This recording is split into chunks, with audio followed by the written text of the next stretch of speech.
Good morning, friends. I always hear it. Well, baby, or Lucille, has met a new friend. She met Sheila the Jelly Bean Girl. Let's see what's next. Chapter 6. Sheila got off the train at Hickam Briar. She stood on the platform and waved to baby. She called out, "Goodbye, Lucille. Goodbye."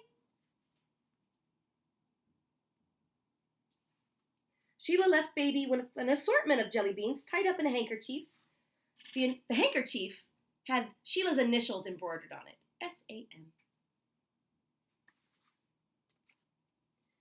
"See," said Sheila when she gave baby the handkerchief, S-A-M. "Those are my initials, Sheila Ann Marsden. My father embroidered that. He is very good with a needle and thread. If he knew you, he would sew your initials onto a handkerchief too. Lucille Abigail Eleanor Lincoln, L-A-E-L. Baby thought that she would miss Sheila quite a bit, but she didn't have time to miss her because soon after the Hickam Briar station, the conductor appeared in the aisle by baby's seat. With the conductor was a very small boy with a paper crown on his head and a sign around his neck. The sign said, "Traveling alone. Please treat with extreme care, gentleness, and also some caution. Headed to Flatiron in the care of his Aunt Gertrude." Oh, how do you think he feels? Have you ever traveled all by yourself on a plane or a bus? "My goodness," said baby. "I was wondering if you could keep an eye on this boy," said the conductor. "I was wondering if you could, protect him." The boy looked deeply unhappy. His eyes were red. His crown was crooked. "Me?" said baby. No one had ever asked her to protect anyone. "Yes," said the conductor, "you." "Of course," said baby. "I would be delighted." "Good," said the conductor. "As the sign says, the boy's traveling alone." The conductor cleared his throat, and he's worried that wolves might attack the train. "Wolves?" said baby. "That is his concern," said the conductor. "He has expressed it to me several times in a very, vehement fashion. Wolves attacking the train." The boy crossed his arms over the sign. He looked down at the floor. He was really very small to be traveling alone. "You sit here," said the conductor to the boy, "in the aisle seat, see? And if the wolves come in through the window like you say they will, then they will, they'll get that lady first. And that'll slow them down some, okay?"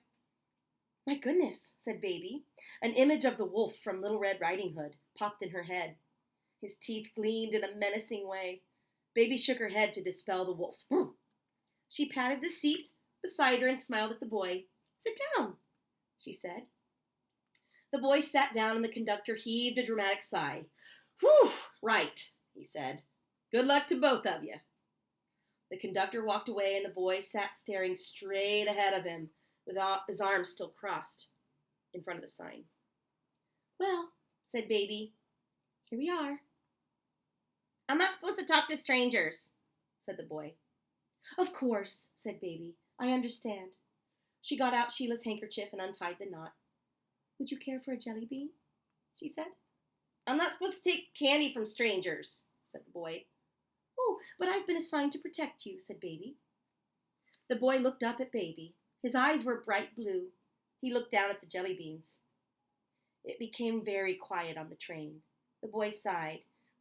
He said, "Wolves have very sharp teeth."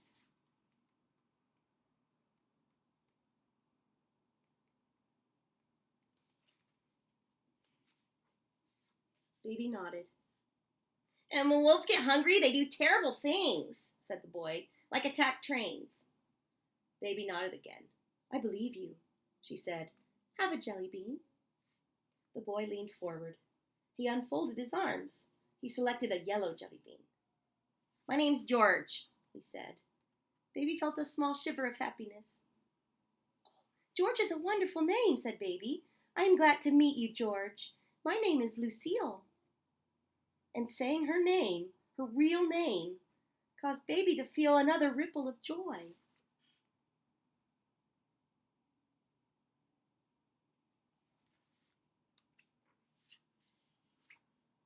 That's the end of the chapter. Wow.